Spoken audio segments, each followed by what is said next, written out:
Hi, everyone. My name is Stacy Pendarvis. I'm the Vice President of Programs at the Monique Burr Foundation for Children.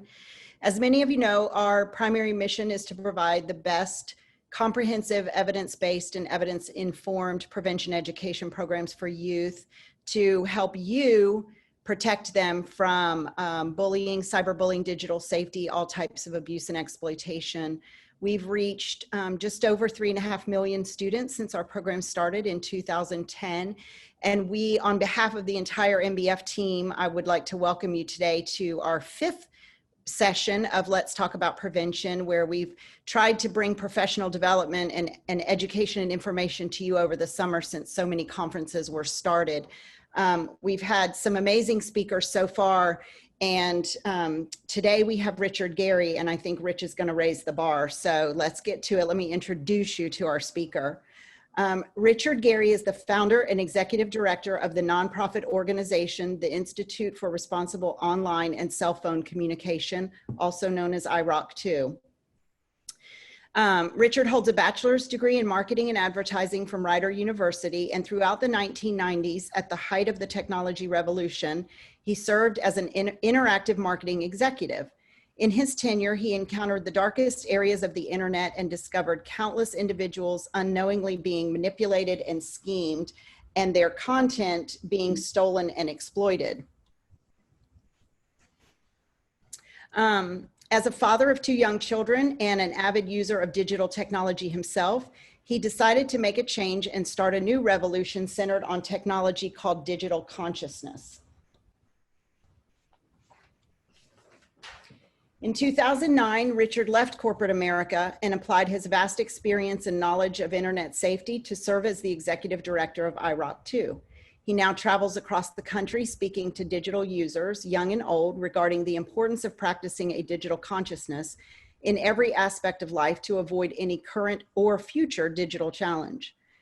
Richard is the creator and host of the Public and Permanent podcast, the author of multiple cyber safety and citizenship books, and has been a featured speaker at many national conferences and conventions, including the National Conference on Child Sexual Abuse and Exploitation Prevention, the International Bullying Prevention Association, and the National Symposium on Child Abuse. He has also appeared as a digital safety expert on various media outlets like CNN, Radio Disney, MTV, Parade Magazine, and many other local, regional, and international networks and publications.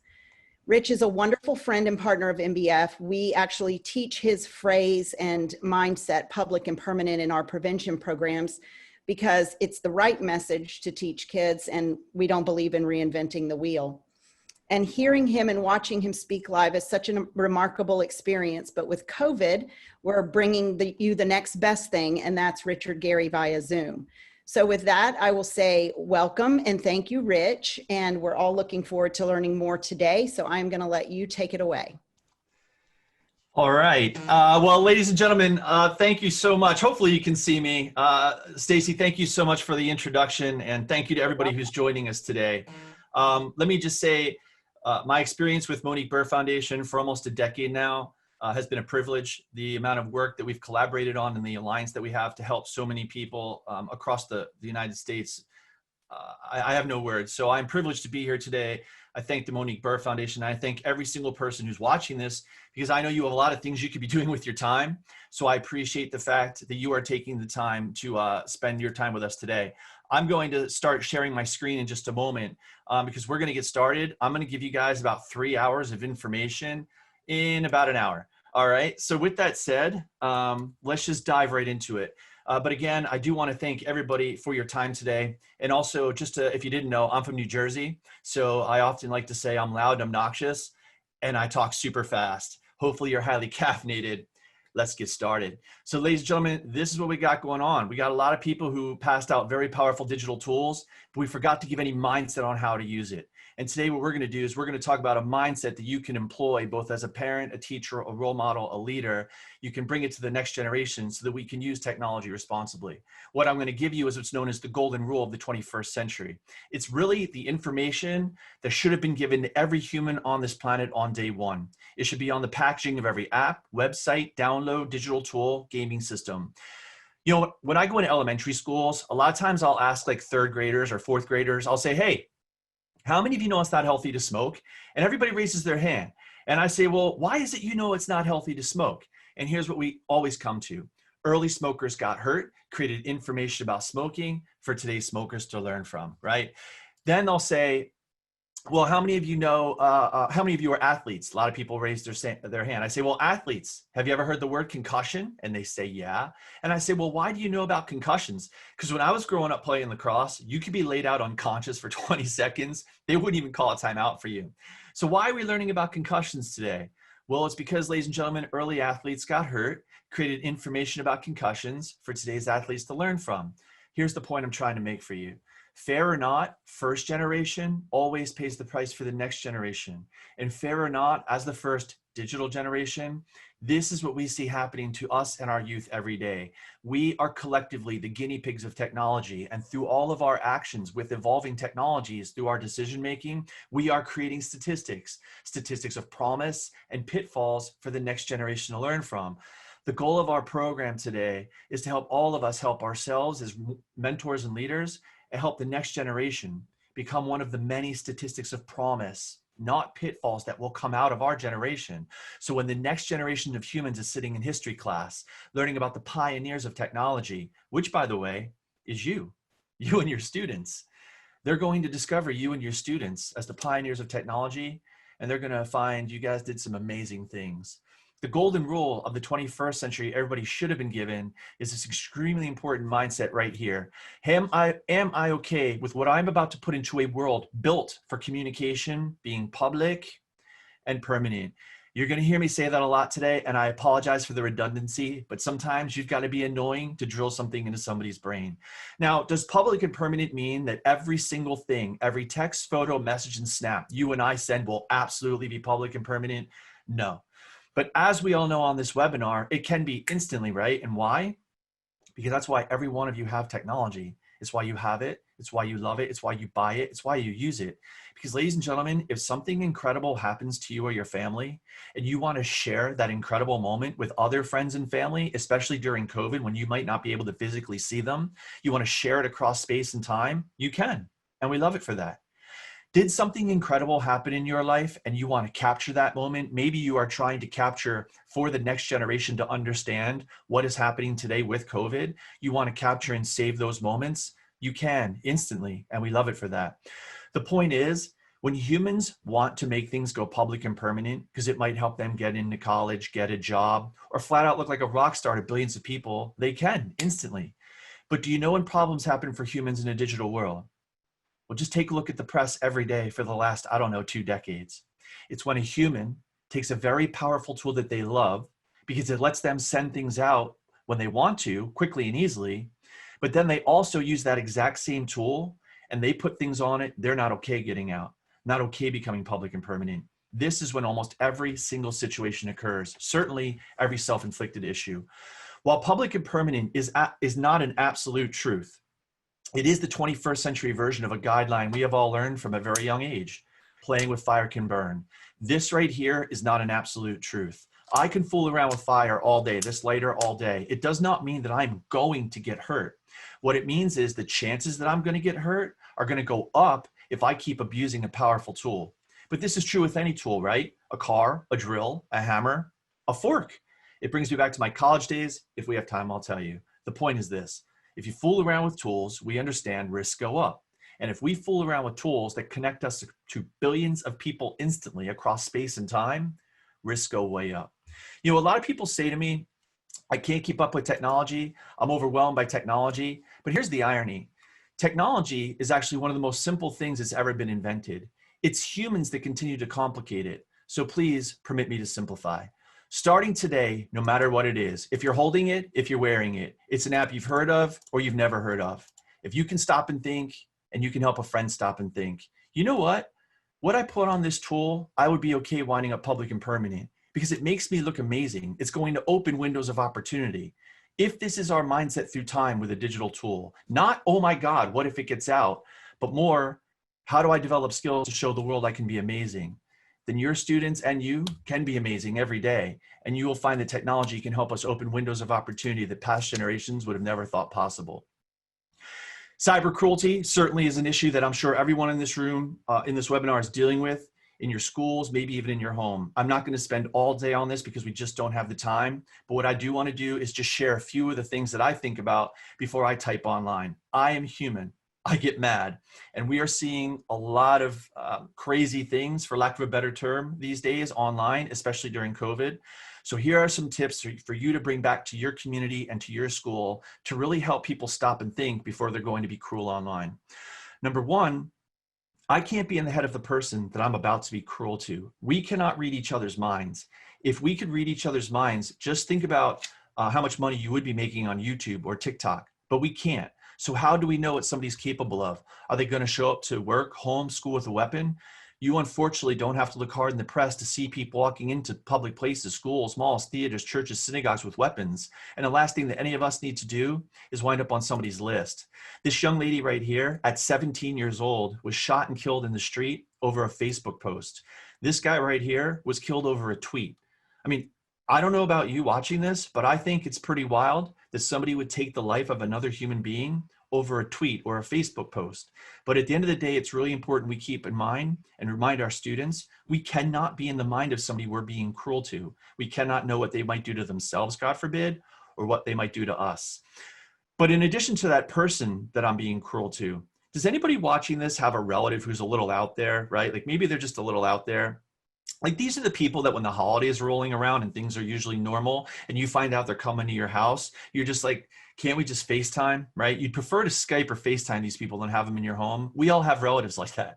But the thing is, what a lot of people don't think about is that if I'm being cruel online to somebody else, well, just like you and I, they too have friends and relatives. And the last thing any of us need is somebody else's crazy uncle knocking on our door or Aunt Karen knocking on our door with a baseball bat because we're busy enough. But in addition to that, there are billions of people on this planet. And let's be honest, to our friends and our family, we might be awesome most of the time. But to billions of people who don't know me, if I am being a jerk online, then all I look like to billions of people, and we're seeing this every day, is a jerk. And ladies and gentlemen, jerks don't get opportunities in the 21st century. Why? Because as many of you watching this already know, we are in a global market. If there was never any proof of that, there is right now. How many people are we seeing getting fired and losing scholarships for some of the things they're putting online? And at the end of the day, there are too many people to choose from. You can work and go to school from anywhere. So what you're looking at right here is one of the #1 ranked football players in the entire country a few years ago. This young man had a full ride to multiple colleges. One of them was Michigan. If this kid right here goes to Michigan, he could potentially play for Jim Harbaugh. Think of the blood, sweat, and tears it takes to achieve something like this. Think of the work and the sacrifice that goes into earning a free ride to college. And ladies and gentlemen, in 1 second of this kid's life, I just want you to think about one second of your existence, how fast that is. It's gone because he went online and he said some horrible stuff. Now, like a lot of people, he went online to try and delete his post. He tried to delete his tweet. And as we've all seen, there are many ways to get those posts and those tweets back. In this case, it was all undeleted through a program called Google Cache. And then it wound up in the press for the entire world to see. The point is, what your students need to learn from situations like this is that this young man lost everything, became a statistic of pitfalls for the rest of us to learn from. And while I don't condone what he said, it was horrible. I do have to question, is this fair? And here's why I question it. Because if you read about this young man, Guerry, Wright, on ESPN.com at the time of this incident, here's what you're going to see this kid's coaches were saying. Here is the guidance this 17-year-old football player was getting when it came to social media. Well, we told you get off Twitter. We told you 10, 15 times, just don't use Twitter. But here's the thing. We can't just say, hey, just don't use Twitter if we're going to put this in the hand of a student. That's like saying, hey, go get your license. You got your license? Awesome. Here's the keys to your brand new car. But you know what? Yeah, you can't drive it. I mean, who does that? What his coach, parents, friends, family, teachers, what everybody needed to be saying to this kid and reinforcing in this child's mind way before he was 17, by the way. Before they ever put this in his hand, what they needed to be doing was installing a mindset and information so he can make informed, not blind decisions. You know, we do this with sex, we do this with drugs and alcohol and smoking. Why do we wait for people to get in trouble to slap a label on something and then come in and have an assembly about it in the digital world? if someone was in his head from a young age, helping him understand, look, whether you're going to use your tool or your friends, because I took yours away, you're going to use an app I've heard of or I've never heard of because it came out yesterday. Are you okay with what you're going to do and say on a tool or a platform that connects you to a planet being public and permanent? If this is the mindset that is being installed and reinforced through his life, then maybe instead of putting out horrible posts, he puts out awesome posts and he gets himself a better scholarship. Do you know there's a young man who actually got himself into UCLA because of what he put on Twitter? Here's how he did it. Instead of being told, don't use Twitter, he was likely told, use it to make yourself look awesome. So this kid goes to Twitter and he writes this while he's in high school. Top 50 reasons I should go to UCLA. And then he starts listing every single one of them. Somebody at the university saw it, loved it, wrote an article about it. And this young man right here will tell you he truly believes in his heart that one of the many reasons he was accepted to UCLA was because of this Twitter campaign right here. Another dude got himself a job at Snapchat because what he was doing online was so incredible. And if you listen to our podcast, not to shamelessly plug it, episode 3 is with a young lady named Shelby Rassler. When her school was canceled, she was a senior in college, Berkeley School of Music in Massachusetts. So on the flight home, she has an idea that she's going to do a virtual performance. So she gets about 75 of her friends to come together and put together a virtual performance based on Burt Bacharach's What the World Needs Now. She is now a global phenomenon. She is now going to Juilliard and she's being interviewed by press all over the world. From one simple idea she had on an airplane using the power of public and permanent, she has opened windows of opportunity that her herself will tell you she never thought possible. And these are things that we can help our students understand. If they take the power of public and permanent and they apply it, that mindset, to their use of technology, and they understand how incredible they can be, then they can do some incredible things and we can help them do it. Now, gaming, I'm sure if you're watching this webinar is something you're very familiar with. I'm sure the word Fortnite, Minecraft, Roblox are not lost on anybody on this webinar. So what I'm going to do right now is I'm going to give everybody a tip and I'm going to tell you a story, all right? But a couple of things before we go through this. Number one, I am not here to scare anybody from gaming. So please don't go home, or if you are in your home, go to the den and throw your Xbox out the window, okay?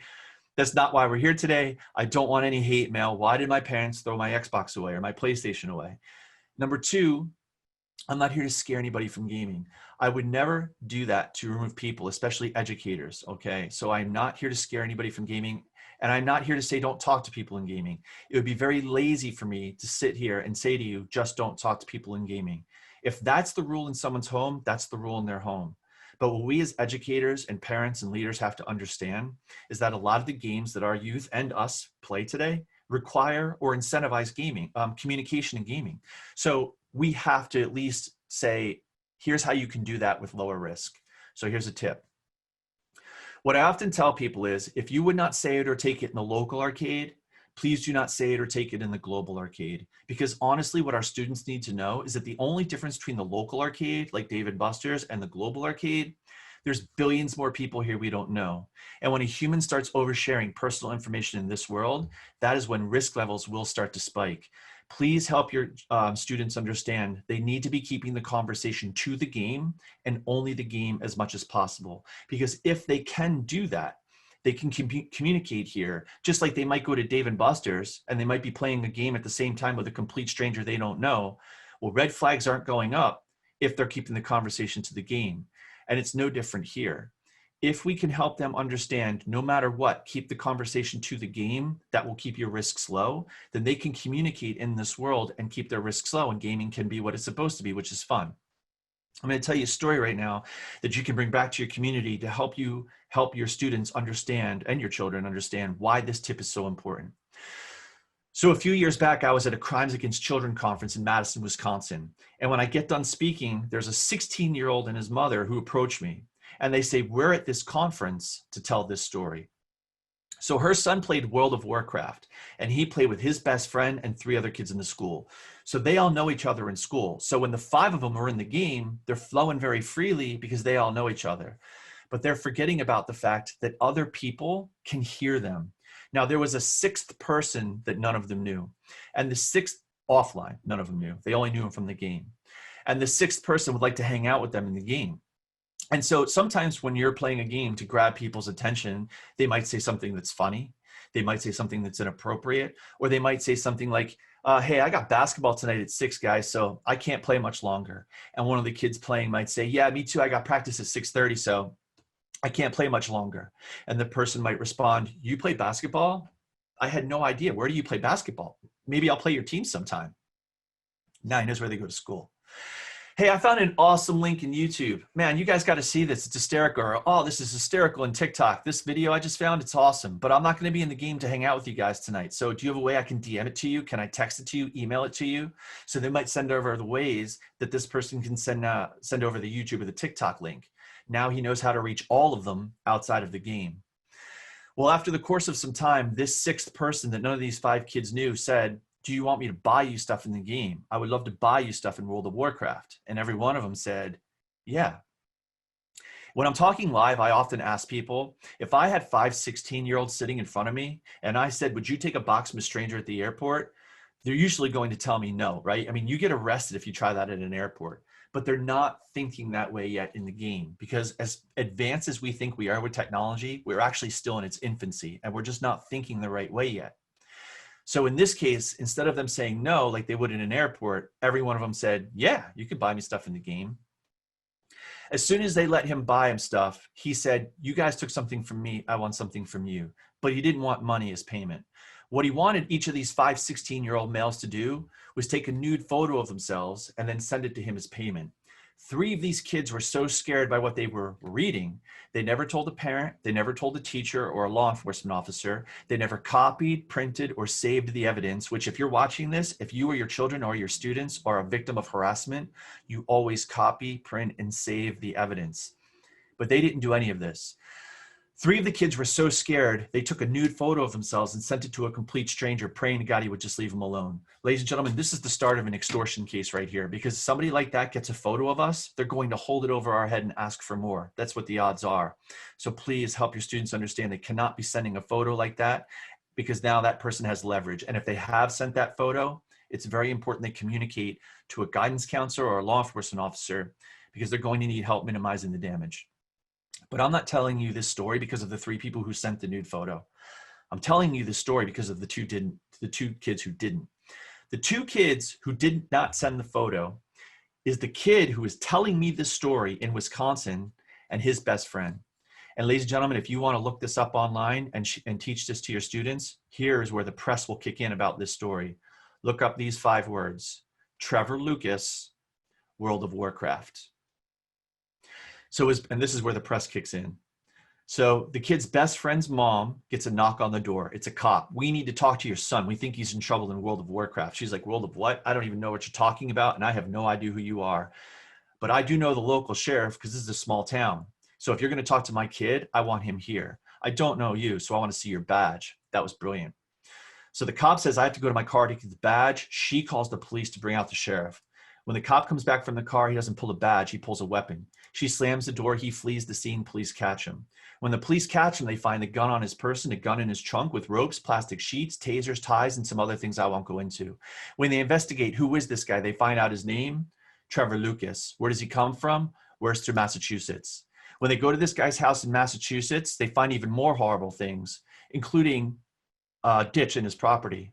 And ladies and gentlemen, the man you're looking at right here on your screen, that man drove from Massachusetts to Wisconsin to do some unspeakable things to those 2 kids. And why? Because they took something from him here and then never paid him in the form of a nude photo. Now, I don't know about you, but I think that story is pretty wild. I mean, I've heard and seen a lot of things in my line of work. I've been doing this job for 11 years. And before this, my job was basically to track people online for a decade. Over half my life, I've heard and seen some incredibly wild things. This is top 10. But here's the most important part of everything I just said. A reminder, please don't go home and throw your Xbox or your PlayStation out the window. Please don't run down the hall and throw it away. That's not why I told you the story. Here's why I tell you the story. You, me, my children, and yours, your students, can be in these games every single day talking to people. Just like you can go to Dave & Buster's and you can get into one of those race cars that connects you to 7 different people and race 7 different people at the same time, and you can talk about that race and have a good time. Just like you can go to your local grocery store every day and you can ask the greeter or the checkout cashier, hey, where's the cereal aisle? and the risks of anything like what I just described ever happening to any of us will stay extraordinarily low if we can apply the exact same thinking we would apply out there in here. Please help your students and your children and yourself understand, if we're going to be in a world that connects us to billions of people instantly, then we have to be able to evaluate our own risk. And the way you evaluate risk is by determining what you are sharing or oversharing. The more you put out, the more risk you bring in. But if you can keep the conversation to the game, then you can go on communicating and gaming, and you can have an awesome time, because that's what it's supposed to be. Some other things in the interest of time, I cannot believe how fast we're running out of time here. Some other things that cause people challenges in the digital world: social media. Now, ladies and gentlemen, social media is pretty awesome. There are some pretty amazing things we can do in social media, especially these days with art and music and culture and activism. There's a lot of things we can do. Getting online, saying something like, oh, I had an awesome day at school, awesome day at work, my vacation was amazing, my weekend rocked, I got out of the house for 10 minutes today. Single, not single, it's complicated. Express yourself, that's why you got it. But there are a lot of people who go into social media and they post some crazy stuff, man. And when you ask people, like, why would you post something like that? Here's what a lot of people will say. They'll say things like this: well, I thought only my husband, only my wife, only my boyfriend, only my girlfriend, only my best friend, only my friends can see. If there's anybody on this webinar who believes, or has kids or students who believe only my friends can see in this world, I am sincerely begging you, for one human being to another, to please stop. In all sincerity, I know I don't know any of you personally, at least I don't think that I do, but I swear to God, I care about every one of you watching this, and I care about your students. The proof, well, you don't leave a career I had to go into a nonprofit, and prior to COVID, doing this program 200 plus times a year for 11 years, that's a lot of missed time being on the road. It's a lot of missed time with my family. You don't do that to your family unless you truly care about something. And I truly do care about every one of you and your students, especially your students and your children, because I think what's happening to our youth in this world on many levels is unfair. You want to know what I hear from an adult every day of my life? Every day of my life, I hear this from an adult. And by the way, this is not a judgment on anybody, any adult watching this. I would be lying to you if I said I never thought it. But this is the reality of the world we live in. See if this phrase sounds familiar to anybody watching this. Ready? Man, thank God technology wasn't around when I was growing up. But the reality is, our kids are growing up with it. And these tools that we've handed them, they're not static, they're continuously evolving. And when we gave our youth continuously and rapidly evolving digital tools, we did not give them a mindset or a roadmap to go with it. Do you know what the world said to our youth? You're gonna write the roadmap through your actions for every generation that comes next. And if something happens to you, I guess we'll put a label on it and learn from it. I think that's incredibly unfair what we've done to our youth. So I'm begging you, if anyone in the room after today ever says, only my friends can see, please remember some of the things that I'm going to show and tell you right now. Because how fast can one of your friends take a picture of you, create a status update about you that could get you in a lot of trouble? And not because they mean to, they love you. This is your friends and your family. It's because they truly believe in their core that what they're about to say or post, tweet, text, message, only your friends are going to see. Maybe you're going on vacation. You're finally able to get out of your house. Things are calming down around where you live with COVID, and you're like, yes, I'm going on vacation. So you're so excited and you're telling all your family. But then it's not you and it's not your kid, but it's one of your relatives that goes to your Facebook page, because if you're an adult, chances are you have a Facebook page watching this. So it's not you or your kid, it's your relative that goes to your Facebook page and writes this: have an awesome time on your trip this weekend. Now, a lot of people know you're not home this weekend. You know, a dude in Ohio, he came up to me after a program one time. He worked for a company called Buckeye Broadband. And he comes up and he tells me a story. He goes, what you told us in the live event, he goes, I have a story for you to share. He goes, half my family got burglarized for what it is you're talking about. And here's how it happened. They were all online, Facebook, talking about the big family reunion they were going to. But what they didn't realize was the burglar in town knew from all their posts when and where they weren't going to be home. They were all at the family reunion. So we hit all their houses. Ladies and gentlemen, it's okay to post about family vacations. Totally get that. I have a 15 and a 12-year-old, totally understand it. But here's a pro tip. Turn off the geotags, turn off your location, and use past tense language. Man, we had an awesome time. Even if you're still standing there on the beach, the boat, or you have your arm around Mickey Mouse and you put that photo out, we had an awesome time. Because if you can keep your risks low by using past tense language. But why are there so many people who are willing to post crazy stuff like that from vacation, telling the world when and where they're not home? Is because we have a lot of people who just do not yet get it, because we're fairly new at technology. Despite how advanced we think we are, we're still fairly new at this. And a lot of people just do not yet get it. And here's what people do not yet get. Once a human puts something into a digital world, there are millions of ways that it can instantly become public and permanent despite passwords and privacy settings. Ladies and gentlemen, passwords and privacy settings in this world are a joke. They are like a curtain. They give the illusion of privacy. The problem from day one, tech companies called them privacy settings, and they set the wrong expectation for an entire generation, which is why you can go back to a site called MySpace. Like if you say MySpace to a room of students, some are going to get it. Some have no idea what it is. Have them do a history report on it. And what you're going to find is that if you go back almost 2 decades to a site called MySpace, you're going to see people getting in trouble back then the same way they're getting in trouble now. Like the only thing humans have managed to change in almost 2 decades of time is not our mindset. It's the name of the app. And why is it we still have people that are getting in trouble no matter what the app is called as they continue to evolve? Why are people still getting in the same trouble? Is because from day one, tech companies set the wrong expectation and called them privacy settings. Do you know why they did that? Because the word private is more lucrative. It makes them more money. It is very similar to why a cartoon camel used to market cigarettes to kids, because who's going to know any better? We are the first digital generation. This, ladies and gentlemen, is why tech companies are constantly in trouble. What they should have done has just been honest with the public. And here is the honesty, okay? There is no such thing as a privacy setting in a world that was built from the ground up, the inside out for communication. That is a pipe dream. What you, me, my children, and your children and students are all using, passcodes, pins, and whatever else you're using, what they are called is transparency or visibility settings, because this is all we are all trying to do every day. Every day, we are collectively trying to limit third-party visibility into our windows to the world. This is not a screen, ladies and gentlemen, that you use. This is a window to the world, and it's important we paint that picture very clearly. And it's also important you understand and help your kids understand these 2 very important things. 1, windows work 2 ways. If there is a connection out, there is likely a connection in. This is why you see things like Ring doorbell or baby monitors being hacked, and it will get worse before it gets better. And 2, social privacy. Do you know what that's called? It's called an oxymoron. That's the word of the day. It's completely impossible. Excuse me. Now, I'm not saying, excuse me, I'm not saying you shouldn't be using those settings. Please don't misinterpret what I'm saying. You should absolutely still use the settings on everything, and you should encourage your kids to be using them on everything, games, platforms, tools, everything. But what's important is you drop the word private out of your vernacular and you bring in the word visibility or transparency setting. Make that the standard thought, because it helps us be more prudent with what we put on these devices and platforms. It helps us understand as standard that yes, we might not want it to get out, but we understand that it can, and it helps us evaluate that risk. And you should absolutely still put those settings, those visibility settings on everything, and here's why. Because they do limit your risk. It is the exact same reason that you probably have an alarm on your home or your car if you're watching this. But ladies and gentlemen, for everybody watching this, if you have an alarm on your car, you can have 5 alarms on your car. If somebody wants to go to your car right now while you're watching this and smash your window and take everything off your front seat, how is your car alarm going to prevent that from happening?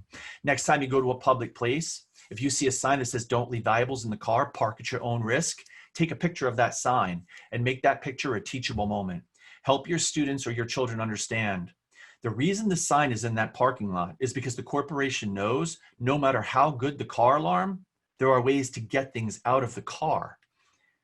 And it's no different here.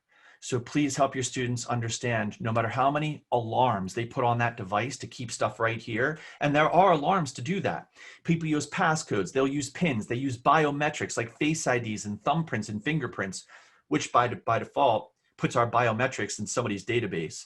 They use things like calculator apps, hidden apps, vaults. This is like a calculator app where it looks like a calculator, but it's really a doorway to a hidden folder on the phone. They'll use things like the For My Eyes Only folder in Snapchat, so they think only they can see what's in it, which by the way, if the hacker gets into the device, these are the first places they're going. The point is, it doesn't matter how many alarms you set on a device to try and keep stuff in, there are still millions of ways that it can get out. And the reason there are still millions of ways, despite all those alarms, like the car alarm, it can get out, is because the device that you put it on was built to send things out. And when we want to be able to communicate fast and easy, we can, and we love it for that. We love that people can come back to us fast and easy. We love that, but we can't have it both ways. I'm included in everything I'm going to show you right now and share with you right now. And we're going to have to go through this pretty quickly. But I need you to understand that I am included in everything I'm going to say right now. I am in no way different, special, or immune. Nobody is. So I need you to understand that I'm not on some soapbox here, okay?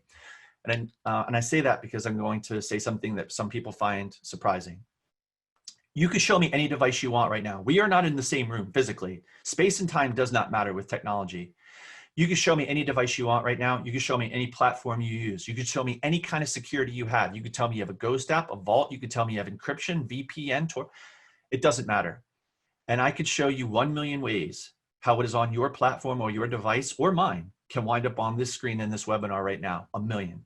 Now, I don't have the time to blow through 1 million ways how I can see what you're doing and you can see what I'm doing, because as long as you have a Bluetooth, Wi-Fi, or data connection, we are in some way connected.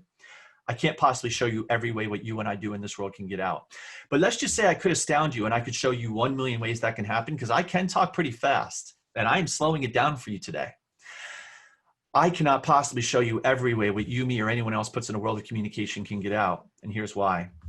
Because as we are together today on this webinar, we are static. We are not moving. And admittedly, for me, this is a challenge because I move around a lot when I'm on stage, but we're not moving. But do you know what is moving forward and rapidly? Technology. And ladies and gentlemen, every time a new form of technology comes out, a new phone, a new app, a new device comes out, who can tell me, and I know you can't answer me, so just think it. What does that technology almost always make it faster and easier for humans to do with each other? Ladies and gentlemen, I asked that question for 11 years, over 200 times a year. Sometimes it's elementary, middle, high school kids. Sometimes it's college kids. Sometimes it's professional development. Sometimes it's training military, law enforcement, doesn't matter. In 11 years, 200 plus times a year, when I ask that question in a presentation, I always get the exact same answer. This is probably what you were thinking, or a synonym thereof. Some people say hack or cyberbully, malicious forms of communication. Communicate is the #1 answer I get all the time. Why? Because you're right. And that answer right there is why there is no such thing as social privacy in the digital world. Because if you, me, or any one of our favorite companies found a way to plug up every hole in our privacy right now, by this time tomorrow, there's going to be a ton more holes. Why? Because every advance in technology is designed to make it faster and easier for us to communicate. It's why we have it, love it, buy it, use it. We actually pay more money for it. For example, if you go into a room of people and you say, do you want to use dial-up, 3G, or 5G? And by the way, you say dial-up to a room of kids, they're going to be like, dial what? They're going to have no idea what you're talking about. But I think you guys get it. You want to use dial-up, 3G, or 5G? Everybody's going to say 5G, right? Now, 5G is awesome when you want to put something on that device with 5G and you want to get it out fast and easy. 5G is awesome. Use that power to your advantage because you can show the world how awesome you can be. But people tend to forget the other side. When you have 5G speed on that device and you're putting things on it you don't want the world to see, well, the device still has 5G speed and it can get out faster and easier. There are lots of examples that I could give to illustrate this point, but we don't have the time. So what I'm going to do right now is I'm just going to give you an algorithm. The algorithm that I'm going to give you is the foundation for what I call the fishbowl concept. And here's how the algorithm works. Ladies and gentlemen, if you can help your students understand this, they will understand this. More importantly, if you can help them take advantage of this, make this their mindset, their understanding, and help them use this to their advantage, then your students and your children are going to be light years ahead of people on our planet who are still making largely blind decisions and becoming statistics of pitfalls because they're buying into false marketing. And here's the way the algorithm in the digital world works. You ready? When speed and convenience in communication goes up, and by the way, this is a huge plus for humans. Why? Because the faster you can know anything you want to know, the faster you can talk to anyone you want to talk to, the faster you can save anything that's important to you, the faster you can take a tool or a platform and share your creativity, your gifts, your activism with the world. This is a huge plus for humans if we're using that with wisdom. Like your car gets you home faster than walking, if you're using that speed and convenience with wisdom. But here's what too many people do not yet understand and why we have so many people getting in trouble. Because when speed and convenience goes up, your privacy and mine goes down. And when people start trying to hide things in this digital world that could be catastrophic to them, every day that catastrophic thing becomes faster and easier to get out. Because when speed and convenience goes up, privacy goes down. This is the price humanity must pay for this convenience. Just because you don't put a credit card into your favorite app does not mean you're using it for free.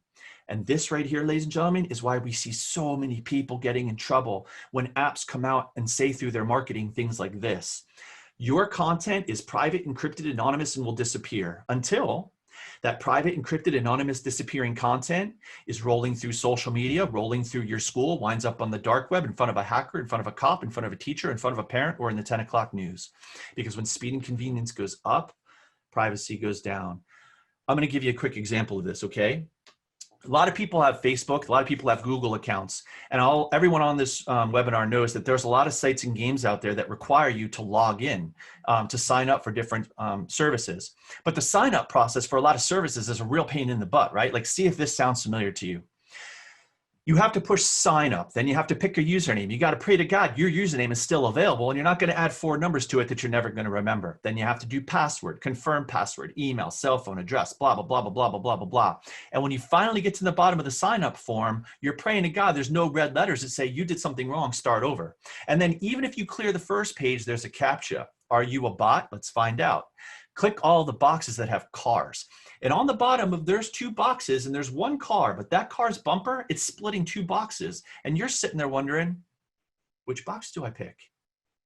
It's a pain in the butt. So you know what a lot of people did instead?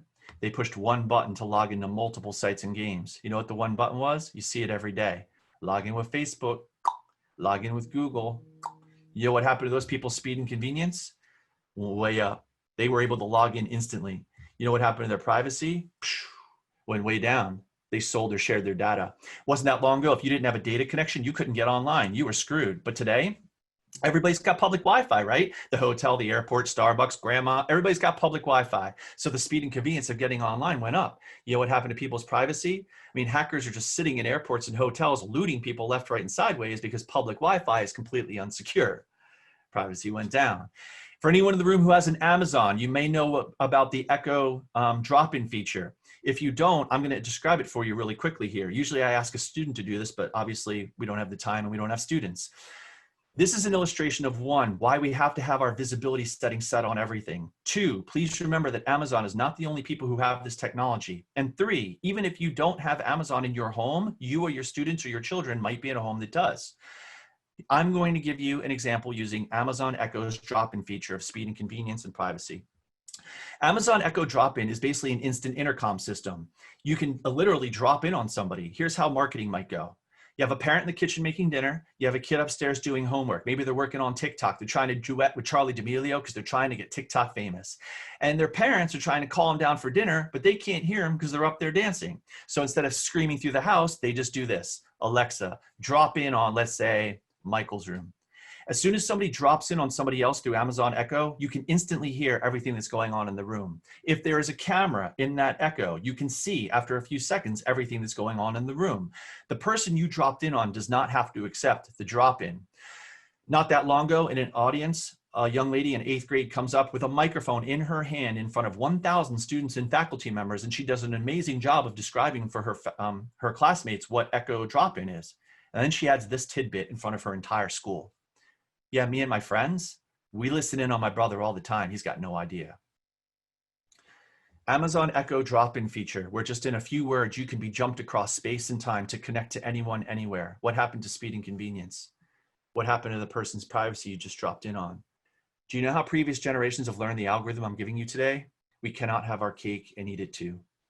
So I can't possibly give you all the ways that content can get out. It's infinite. Tomorrow there will be new ways with new technologies. So what I'm going to do for you right now is I'm going to show you some obvious and not so obvious ways that content can get out. And I'm going to have to go really quickly through the first part here because we are running out of time. But one of the most important things to take out of this is if we can change our thinking from how do I hide something that could be catastrophic to me in a world that was built for communication? Because this is where a lot of humans are right now based on a lot of false marketing and why you see so many people getting in trouble. But if we can change the mindset and the expectation to, how do I take a tool that connects me to an entire planet, develop skills with that tool and all of these different platforms, and then through those tools and a mindset of public and permanent, build a portfolio, a footprint, a legacy I will be proud of. If that is our mindset in a digital world, then you and your students can use any form of technology you want. The name of the app doesn't matter. It's always going to change, and they're going to be amazing with it.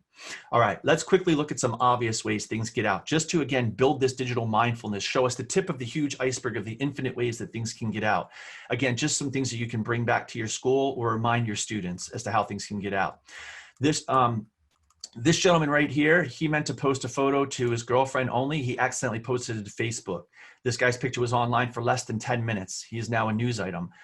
Accidental posts happen all the time. This individual right here meant to send out, she was a teaching assistant at Iowa State University. She meant to send out the math answers to her students. She accidentally sent out nude photos of herself to her students. That's a bad day. This guy right here was trying to do a drug deal until he accidentally texted a cop. People accidentally text the wrong number, email the wrong person all the time. And Snapchat is awesome. There's a lot of cool things we can do with it. But if I'm abusing Snapchat and I snap the wrong person, I might have an issue. Like this individual who accidentally sent a nude photo of themselves to their boss. Now listen, accidental posts, accidental sends, accidental attachments, texting, emailing the wrong person, hitting reply all by accident, sending the wrong Snapchat to somebody. These are obvious things that happen to people like you and me every day. I could sit here all day and I can show you things like that happening to people all over the place for decades. Do you want to know why? Every single person I just showed you could think they're so locked down, so encrypted, and so secure, the NSA can't crack them. Yeah, right? And everything I just showed you is still going to happen to those people. And do you know why everything I just showed you will still happen to those people despite all of their security and despite all of the alarms they set to keep all that stuff right here? Because everything that you just saw those people did, they did to themselves despite their security.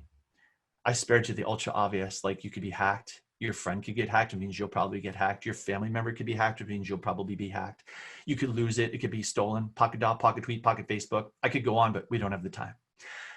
Let's dive into some things that most people don't ever consider as to how what they thought would never ever get out wound up public and permanent, to again build this mindfulness to help us understand that if we're going to put content into a world built for communication, there are millions, infinite ways it can get out. And if you're making sure you're using technology responsibly, this is not a bad thing.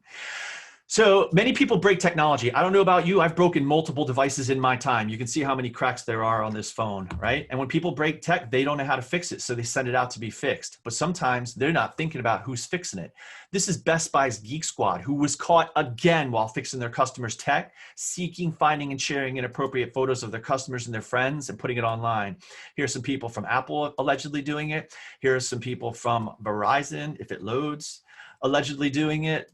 Here's people from T-Mobile allegedly doing it. This person went to T-Mobile and asked them to take the hard drive. Yeah, the Verizon one's not loading, but trust me, it's there. This one went into T-Mobile and asked the people who worked there to take her old hard drive and move it to her new hard drive, her new phone. She had her AirPods connected to her old phone. All of a sudden, she starts hearing really inappropriate noises. Then she realizes the employees are actually watching her For You Only video when she runs out of the store crying in embarrassment. The point is, I could stand here all day and I could show you people doing this to other people when they're supposed to be fixing their tech. No, I am not sitting here saying that everyone who fixes technology is doing this. That would be incredibly irresponsible. But ladies and gentlemen, for a human to be ignorant enough to think that people with tech skills, when they have our devices at their disposal and we're not around, to think they may not be taking a peek at what is or what was on it through a recovery program, I mean, that would be kind of naive. And what you're looking at right here is one in millions of ways that most people will never even consider. What they thought was private, hidden, encrypted, or deleted on their current or their phone from 4 years ago, where they don't even know where that is anymore, can wind up public and permanent. If you're a heavy user of Facebook or Instagram, you've probably seen deepfakes, which is basically auto tagging through facial recognition. This is basically that box that goes around our faces. Why was the box there? So we could tag our friends faster and they could tag us faster. What are those boxes really? That's our speed and convenience going up. That's our privacy going down. This is why it is so important if you or your students are out with your friends and you're having a good time and you're being social and you're just doing what humans do. If someone starts taking pictures of the room, you might want to ask the person taking pictures, where do you plan on putting those pictures? Because you might get auto tagged in the background of a photo you don't want to be auto tagged in. And this is why it is so important. It's not just us, but the people we hang out with have this mindset of public and permanent when we're together. But what I want to do is go outside of social media to help everybody in this room truly understand how easy it is to find, track, and learn about somebody as we keep moving forward in the 21st century, and why it is so important that we all have this mindset. Now, before I describe this app for you, which has been around for years, this is from 2014, I want you to all truly understand the capabilities of AI and facial recognition technology. What you're looking at right here is a Chinese company that made a pair of glasses called GLXSS. The officer is wearing them. If you tie those glasses to a database and you stare into a crowd of people, you can identify 10,000 individuals in under 100 milliseconds simply by looking at them with those glasses. Let's go back to what you could do with this over 6 years ago. Take that app, put it onto a pair of glasses, another form of technology it's functional with. And if I scanned a room, specifically somebody's face, I could potentially see anything they were tagged in online right on my screen. If they have a criminal history, I could potentially see it right on my screen. That's pretty incredible. At the end of the day, though, what's happening is every time we move forward, it makes it faster and easier for us to learn about each other. And this is something that we really need to be aware of. If you've never heard of personal information sites, personal identification sites, this is one in many of them. It's called Spokio. There are others like People, PIPL. This person we just picked at random. From just picking somebody at random, all right, here's what you can learn about somebody. Here's their name and their age. Here's their cell phone numbers. Here's their email addresses. Here's a map to their house, plus everywhere they have lived since they were 18 years old, plus specs on those dwellings. Here's information about their family members. Do you want to know who they're related to? Click view profile. You might learn all of this about them. Let's keep going. Here's information about their court documents. Have they ever been arrested? Do they have a traffic violation? If they do, we might see it. Let's keep going. Here's information about their personal life. Are they married, divorced? What do they like to do in their spare time? This person likes to do home decor, crafts, and gardening. So if I'm Lowe's or Home Depot, I might want to buy this information and sell to them. Let's keep going. Here's information about their social media behavior. What are they doing on over 100 different social media platforms? If this person applies to something, here's where their social media background check might start. MySpace, Facebook, PhotoBucket, Reddit, and Twitter. Let's keep going. Here's information about how much money they make, how much property they own, where do they work, etc., etc., etc. Ladies and gentlemen, if you're over 18, you are likely in these databases. If your students, when they turn 18, it's important they understand that they are likely going to go into these databases. This is not social media. We do not create our page. We do not control our page. It is done for us. And the older we get, the more information is made available. The point is, every day it does become faster and easier for us to learn about each other. That's just what happens when technology moves forward. And we have a lot of people who don't understand, like there are companies like this, IDI Core, one in many companies that collects this data and makes it available for certain background checks. There are people who hear what you're hearing and see what you're seeing and look like this guy. These are the people that do not yet get it. These are the suckers to marketing. And these are the people that are still trying to hide things that could be catastrophic to them in a world built for communication. And a lot of times it's not their fault they look like that. The reason we have so many people who look like that is because we're the first. It's not your fault. It's not their parents' fault, teacher's fault, their fault. It's because we are the very first digital generation to go through this. So by default, we are creating the learning curve for everybody who comes next. We are basically the early smokers and athletes of our time. And just as we needed to learn from them, so too does the next generation need to learn from us. But ladies and gentlemen, there are some people on our planet who have the information I'm giving you today, have the mindset of public and permanent, and they don't see this as a problem. They see this as an asset. And why do they see companies like this as an asset? Because these people understood from day one, the day they were given this is the day they were not just given opportunity to create amazing things, but to share that creativity with the world. And so every day from a young age, they are creating and curating content across multiple platforms to make themselves look incredible, because they know one day they're going to want something good to happen to them, college, job, award, scholarship. And for that to happen, somebody's going to look in. And these people know when somebody looks in, they've made themselves look amazing. So they've opened multiple windows of opportunity. They also know they're going to go up against people like this who never got the information you're here to get today and who are making a lot of times blind decisions or trying to hide things that could be catastrophic. The question should never be, oh my God, what happens if somebody sees my social media page? That's how people find themselves in a world of hurt. The question should always be, why wouldn't I want you to see it? It makes me look awesome. It's going to get me an opportunity. The criteria for your students creating social media should be, would I put this on a resume or an application? Because if they're willing to do that, here's what it says to the evaluator. 1, you know how to use technology. That's a plus. And 2, you're willing to share it with me. So that's a double plus because you're using it responsibly. And the reason it's a double plus is because the students who are willing to put it on are going to go up against students who won't. And the students who are not willing to put an social media on an application or a resume, here's what it likely says to the evaluator. 1, you don't know how to use technology. That could be a problem. Or 2, you know how to use it. You just don't want me to see it. And that right there is the kiss of death. Ladies and gentlemen, one of the things that I normally or never will bring up with students, but I'm going to bring up today on a professional development webinar, is students who do understand everything I'm talking about and yet still purposely put things out there that could be detrimental to them. And one of the reasons they do that is to make money. For those of you who have never heard of things like OnlyFans or Snap Premium, what you need to know is there are a lot of people who have cash apps.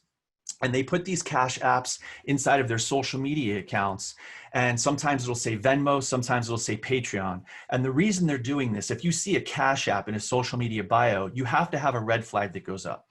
The reason they're doing this is because they are purposely trying to sell themselves, for lack of a better term in a lot of ways, to make money. Some of them are doing it because they're young and they find it an easy way to make money. Some people are doing it because of COVID and they lost their job. But here's the way it works. You'll scroll through social media and you'll see something like a cash app like Venmo or Patreon. And then that will link you to something like what you see on your screen. This is somebody's, sometimes it's known as OnlyFans, which is a site where OnlyFans can see your content. This is very similar to that. This is on Patreon. And I didn't screenshot the whole thing because I don't want to put anything up vulgar, but if you look at the bottom here, if you pay this person $3 a month through the Cash App, you will see TikToks that are under review. Basically what they're saying to you is that you're going to see things that they can't put on traditional social media because they'll get banned. If you do a search for Patreon Snap Premium, like you see on the screen right here, and you scroll down, what you are seeing is multiple people who have what are called premium Snapchat accounts. And so they'll put these links in their social media bio for people to click over. Snapchat Premium is nothing different than Snapchat. It is the same thing. The difference is people are paying others on Snapchat to be able to join their Snapchat account. Because in order to join that Snapchat account, you have to pay money. Now, when you're paying money to join a Snapchat account or a Patreon account, you're expecting something in return. And a lot of times people are expecting something adult in nature for return. Same thing with OnlyFans. But here's what we have to remember and help our youth understand. A lot of times this starts off as something simple as, I'll pay you $5 for feet pics. There's nothing illegal about that and it seems harmless. But then it goes up to $10 for pics of X. Then it goes up to $50 for pics of Y. And now all of a sudden you have people that are getting paid money and it becomes enticing and they are essentially selling themselves online to make money. And then they start advertising it on social media. The problem for a lot of our youth is that they're not thinking in the long term. They're thinking in the short term. They're thinking, well, I'm making money. This is awesome. And what they're not realizing is eventually they might look like this person when it comes time for them to apply to colleges and jobs. What they're also not realizing is there's databases out there like this, where if somebody sees this and takes the wrong kind of interest, it's not that hard to find out who they are, even where they live. And so if you see a Cash App on an account, it's very important that red flags go up and you have that conversation, all right? I know we're quickly running out of time here, so a couple of other things I want to point out. As I said, there's no way for me to possibly put into words for you how much faster and easier it's becoming to capture and share content, which makes it easier for us to learn about each other, but I'm just going to show you some tech real quick. These are Snap Specs. Put them on, hit a button right here. You can take pictures and video of everything you're seeing, and you can share it out through Bluetooth. This is one of their competitors. It's called Blink Cam. Throw this little white thing onto a pair of glasses and blink. Snap off a photo, share it, it's gone.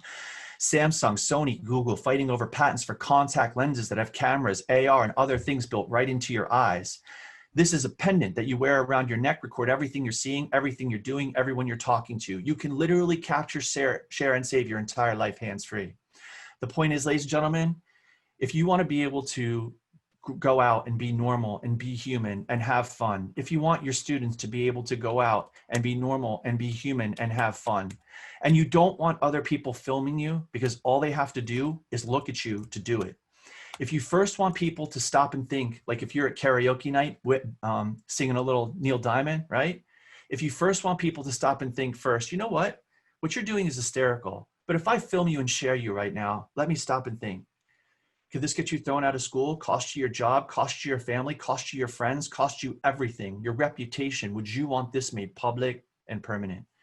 Ladies and gentlemen, if you want other people to think that way before they just film you and share you online, And remember, in the near future, you're not going to know if they're filming you or sharing you. The same way we don't want people fooling around with fire, right? Like nobody worries about a candle on the table. Why? Because we're not new at fire. We get it. A long time ago, people got hurt. We learned from our mistakes, and now we use fire responsibly. Well, if we want people to have that same mindset with technology and not just film us and put us online, if you don't want things like this to be the new normal, this is a couple was sitting on an airplane live tweeting about a man and a woman sitting in front of them. They live tweeted that there was this budding romance happening. It was completely fake. They speculated they had sex in the bathroom. They speculated all kinds of things. They even followed him down the terminal after the flight. It was a completely made up story. You know why they did that? Because they thought it was funny. It went viral. I want you to imagine if you or someone in your family was one of those two people in the seat, and the damage that would have done to you or your family if it looked like you or your spouse was having an affair on that airplane. If you don't want things like this to be the new normal, not that long ago, somebody sat in a car for over 2 minutes and filmed a young lady who couldn't figure out how to get her gas tank on the right side of the fuel tanks. And they filmed for 2 minutes laughing, didn't go over and help her, just filmed it. And then they put it online. But when they put it online, did they ever stop and think that it would go viral? Did they ever stop and think that this young lady would now be on the front page of every social media outlet? Here she is on the front page of Google. She's actually made national news, Yahoo News. Did they ever stop and think about the embarrassment, short and long term, it might cause this woman? The fact that license plates and photos are now online. The fact that a site like this makes it easy for anybody who takes an unhealthy interest in her to find her. Did this mindfulness ever go through these people's heads before they posted that online? And stop and think this way. There's nothing stopping you or I from being next. I don't want it to seem like it's always a bad thing that we can share, film and share people quickly and easily, because we have seen recently the activism that has come out of people being able to film and share. You might have heard about this story where this woman called the police on an African-American male because he asked her to put a leash on her dog. It came down to her word versus his, if not for this video. So there is a time and the place. George Floyd and the video of George Floyd sparked an entire cultural change. So there is a time and a place where being able to film and share quickly and easily does help, like any tool. But ladies and gentlemen, if you don't want to be this person because somebody just filmed you and put you online because they thought what you do is funny, then a change in our thinking has to start somewhere. And that change starts with you. So I'm going to give you two very important activities. Number one, next time somebody says to you, don't worry about this, only my friends will see, do this activity. I do this with younger kids all the time, and I ask older kids to teach it. I say, hey, what's the definition of the word social? If I'm a social person, younger kids say social people are outgoing, they talk a lot, they share a lot, great. Then I say, well, what's the definition of the word private? If I'm a private person, they say private people keep to themselves, don't talk a lot, don't share a lot, great. And then I say, okay, so social and private, by definition, they complete opposites, and they say, yeah. So when somebody says to you, don't worry about this, only our friends will see, ask them this question. If social and private by definition are complete opposites, why are there so many humans that expect something called privacy and something called social media? And they'll look at you like this. Activity two, somebody goes to take a picture of you or your friends and you think this is not a good idea. Slow them down and ask them these two questions. Question one, why was the camera invented? What is the fundamental reason that humans take pictures? To make what? And most people are going to say to you, memories. Right. Question two, and far more important. If the camera was invented for making memories, why are there so many humans taking pictures of things they don't want remembered on tools that were built for remembering? Ladies and gentlemen, in the world of instant everything, text, photos, emails, what a lot of our youth don't do is think long-term, and we need to help them do that. And while I don't have any time left and I can't go through the full activity, I'm just going to give you a tip to leave here with. I always use Ancestry.com. Ask your students the next time they see or hear a commercial for Ancestry.com to think this way. What is it you want the next generation of your family to know about you when they go to this site to do a project called the Family Tree? For the same reason we wish we could see our ancestors walking and talking in high def, we get excited today if we see a black and white photo or an autograph. Imagine what future generations will want to know that about us, their digital forefathers. The huge difference between them and us is that they're going to be able to find that kind of content about us because every day we are leaving it behind for them to find. And sometimes people are leaving it behind for us to find. So what is it we want people to discover about us? Public and permanent should never be a negative. This should always be a positive. If you are in this webinar and you think this is a problem, it's a negative, you have to immediately reverse the way you think about technology, because it's supposed to be a positive, because it gives every human great power. Seeing public and permanent as negative is like seeing playing with fire can burn as a negative, and that's crazy. Understanding playing with fire can burn helps eliminate the tool. You could have a book of matches, a candle, a lighter, or thanks to Elon Musk, you could have a flamethrower. Having a mindset of playing with fire can burn, the tool is irrelevant. You understand, put your cold hand over heat, it's gonna feel good. Put your hand in it, it's gonna hurt. And that's what public and permanent is for the 21st century flame. It is an understanding of how to use any form of technology through time, not how to be safe today. What good is that gonna do you in 2 years, but how to thrive through time, because your tool in your app is irrelevant. And if we can help a next generation understand to think this way before they create something about themselves or someone else, is this something that is going to benefit me? If we can help them harness this, like Josh Jacobs, a kid who was homeless living in a truck in Oklahoma, whose coach saw him play a football game, and instead of being the coach who says, don't use Twitter, is the coach that said, you need to put your game film online. So he does. He gets recruited from that game film by Alabama. Today, he's the starting running back for the Oakland Raiders. Last year, he bought his dad a house. How does that happen today and not 60 years ago? Because of public and permanent and technology. Everyone on this webinar, every one of your students in their own way have creativity and have a gift, a uniqueness about them. So help them harness the power of technology and this mindset to show the world every day how beautiful they can be.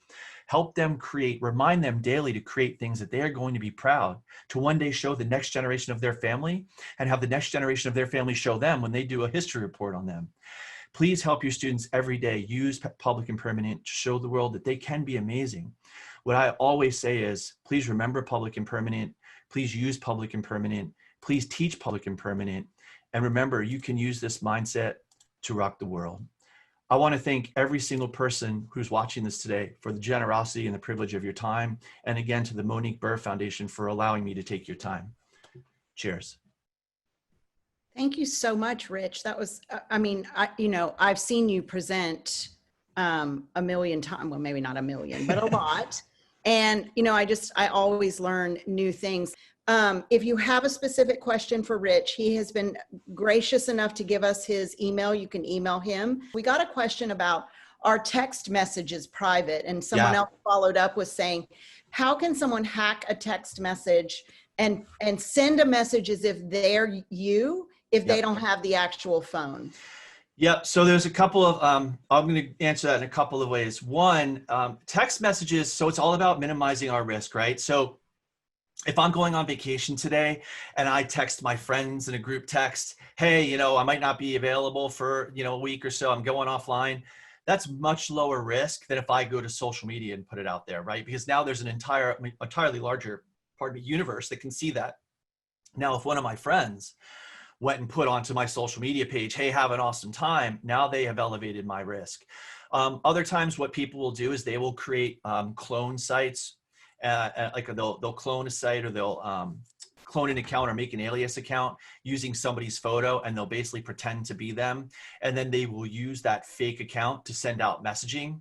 And so what happens is they start building trust with a group of friends. And this has actually happened to some of my relatives, where they had their accounts cloned, and now relatives are sharing information, but they're sharing information that it's called social engineering, help that person get information to hack those accounts. Things like, what's your dog's name, or how's your dog doing? Things like that, because a lot of people use that as their passwords.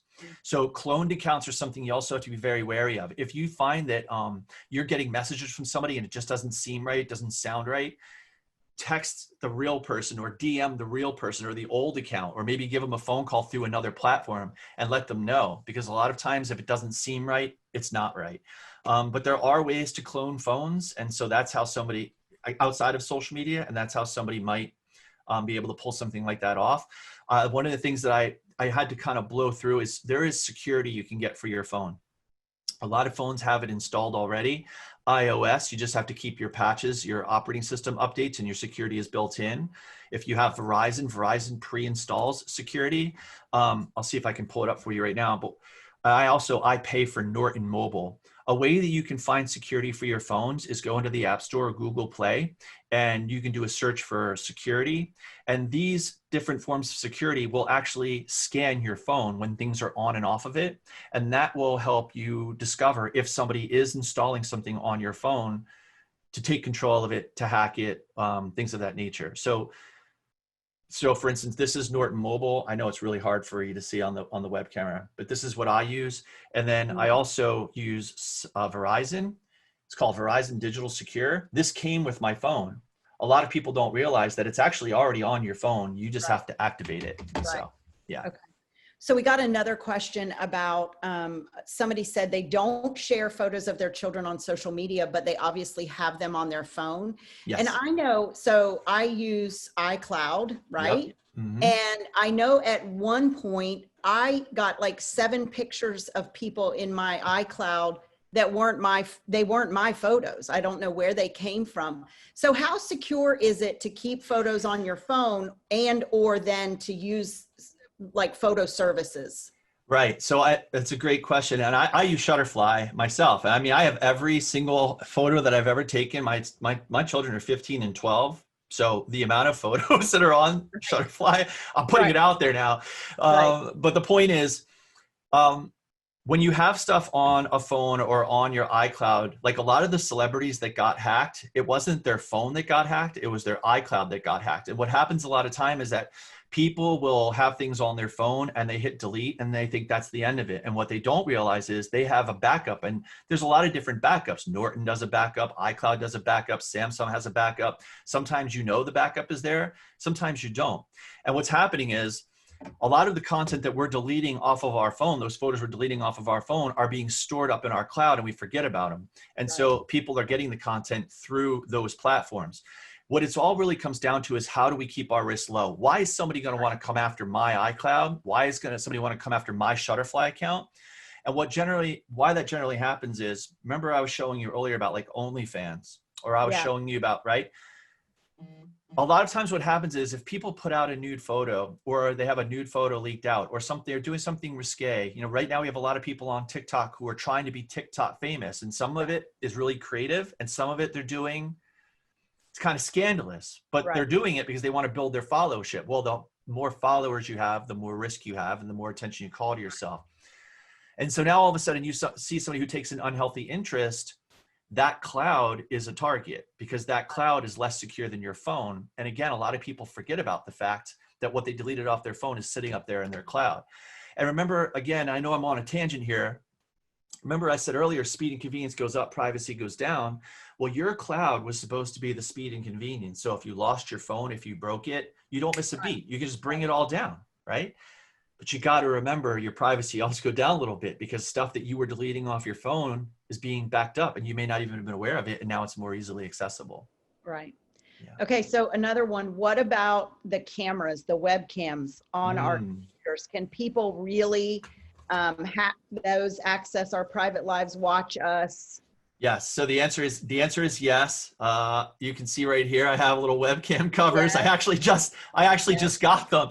Usually I just use this. This is a far more inexpensive way than this. It just happened to come with my web camera.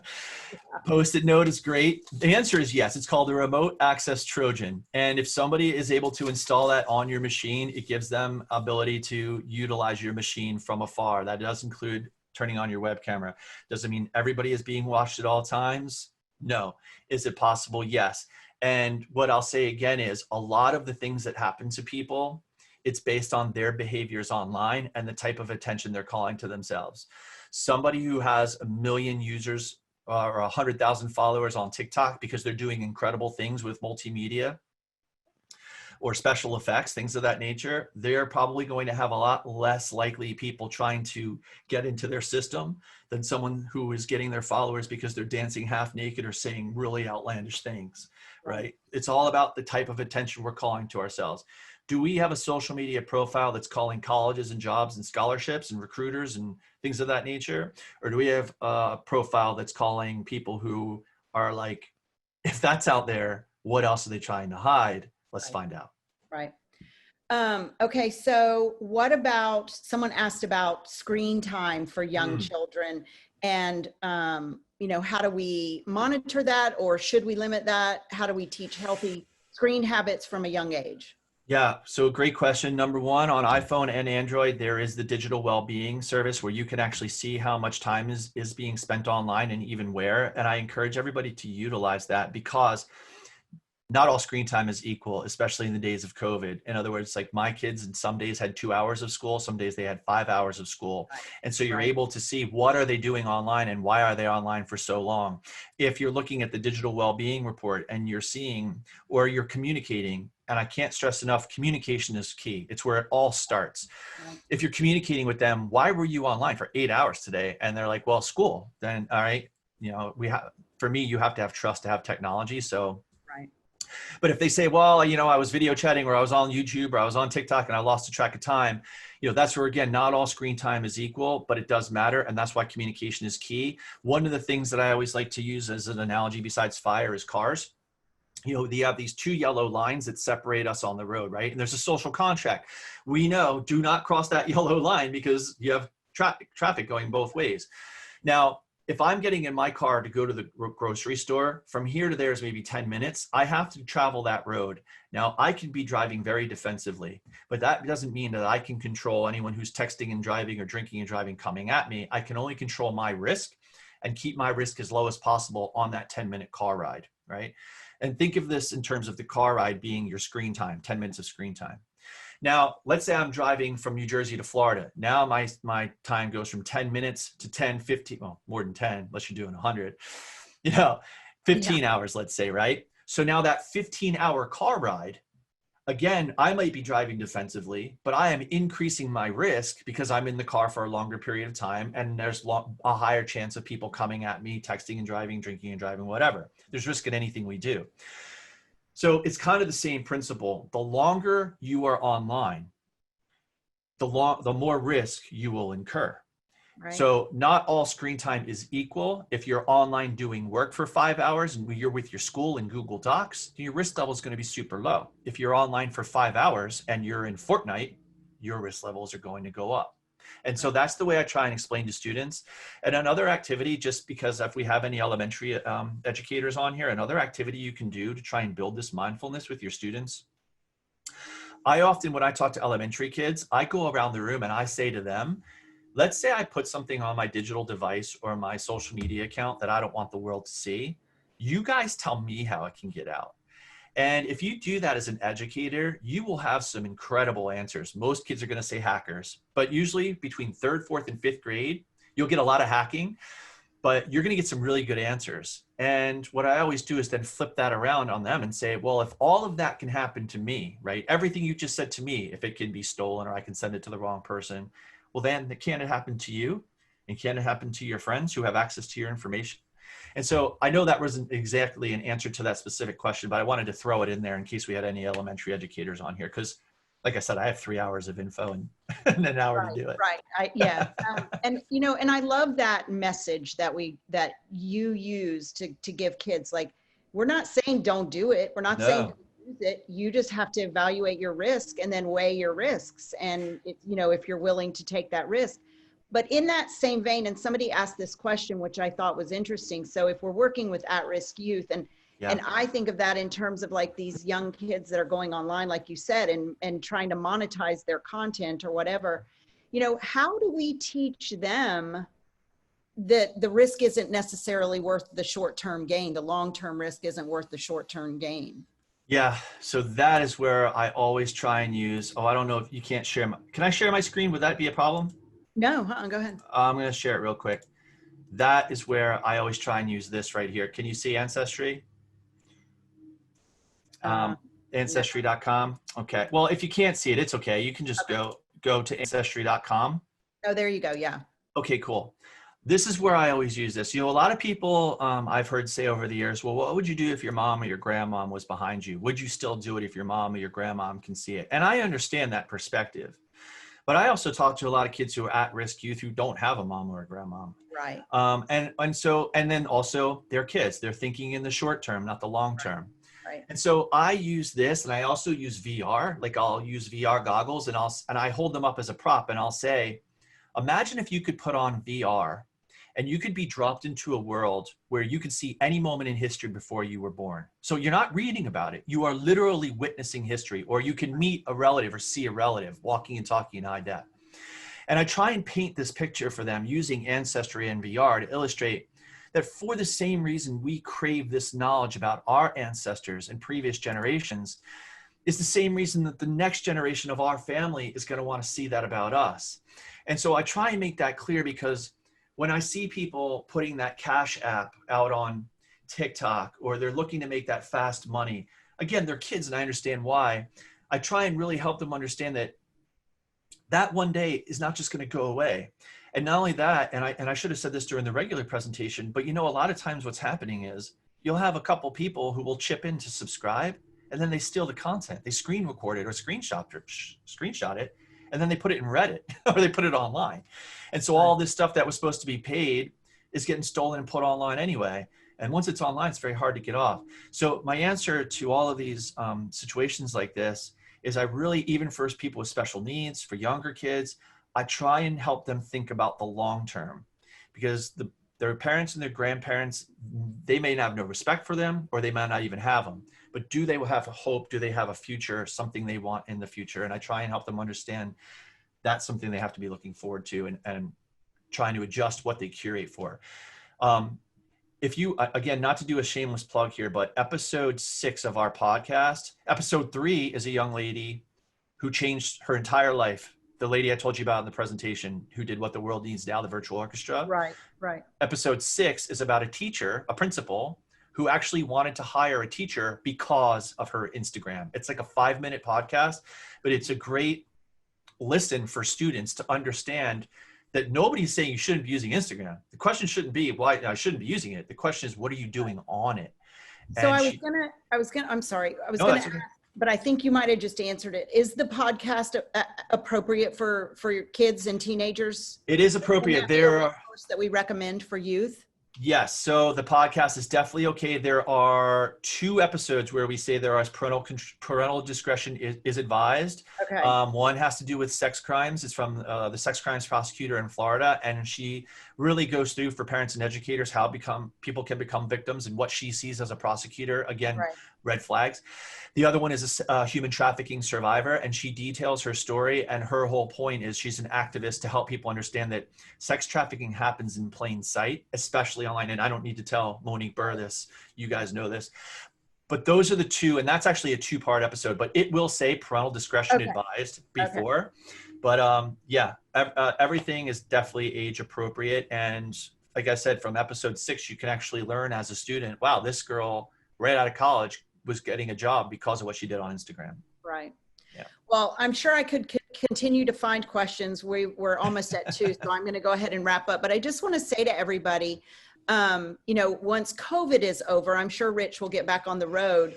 And if you want to have him to, you know, come to do the live presentation for your students or in your community, it's amazing. It's all of this that he did virtually today and so much more.